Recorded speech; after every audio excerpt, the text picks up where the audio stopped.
Social media এমন একটা platform, আমরা আসলে ট্রাই করি আমাদের বেস্টটা দেখানোর জন্য।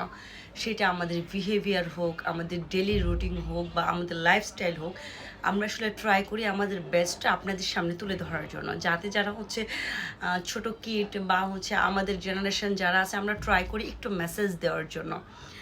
সো যারা সোশ্যাল মিডিয়াতে পরিচিত মুখ, আমরা যারা কন্টেন্ট ক্রিয়েটর, আমরা আসলে আর ট্রাই করি যে আমাদের সোসাইটিকে একটু মেসেজ দেওয়ার জন্য, বা আমাদের ভালো কিছু বা আমাদের অ্যাওয়ারনেস অনেক কিছু সবাই ইন্সপায়ার হয়ে আরও ভালো কিছু করার জন্য। Okay fine.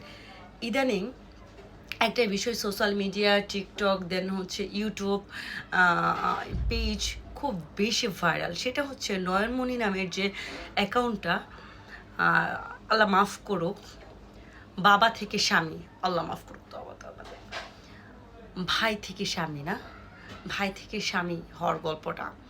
মানে তারা এমনও ভিডিও করছে, বাবা মেয়ের ভিডিও করছে, আমরা সবাই অনেক বেশি ইন্সপায়ার হয়েছে। বাহ, কত ভালোবাসা, কত বন্ধন, ভাবি মানে ভাবি, ভাই, ননদিনী, কত সুন্দর হ্যাপি ফ্যামিলি। আমরা অনেক বেশি ইন্সপায়ার হতাম যে না, আসলে সমাজে ভাই ভাবি বোনদের এরকম একটা বন্ডিং আসলেই থাকা উচিত।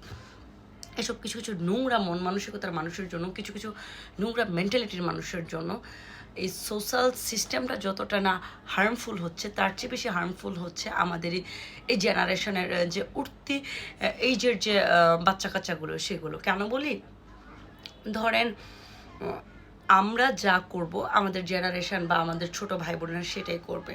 আচ্ছা, আপনাদের মতো কিছু কিছু নোংরা মানসিকতার মানুষের জন্য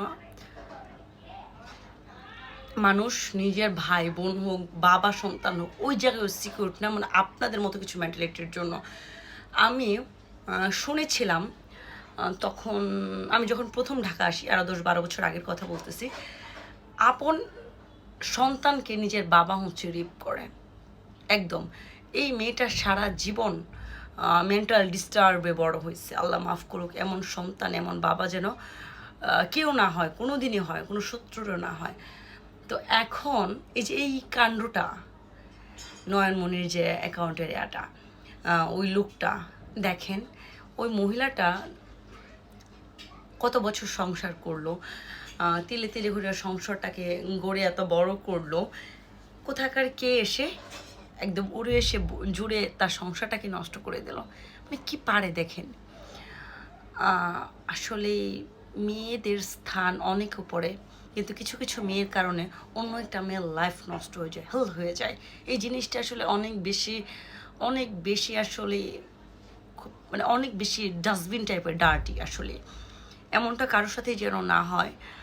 আমরা সবাই আমরা সমাজে বসবাস করি, এমন আসলে আমরা কিছু না করি যেটা সমাজ বিরোধী হয়। আমরা যা করব আমাদের জেনারেশন তা শিখবে। আমরা আমাদের জেনারেশনকে চাইলেই পারি গুড একটা মেসেজ দিয়ে তাদেরকে ভালো মানে উপরে থ্রো করতে। সেটা না করে আমরা সমাজটাকে কেন নষ্ট করে ফেলছি, এটা আসলে কারো কাম্য না। মানে আসলেই এখন সোশ্যাল মিডিয়াতে ঢোকা যায় না, মানে কোন জায়গায় একটা সম্পর্কটা সিকিউর বলা যায়।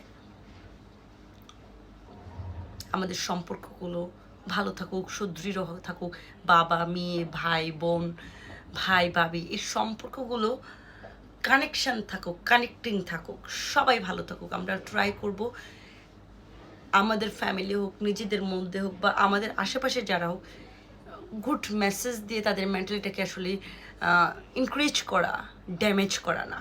সবাই ভালো থাকুন, সুন্দর থাকুন। এইসব বিরুদ্ধে এইসব করা যাবে না। আর একটা নয়নমণি আমরা হতে না দিই।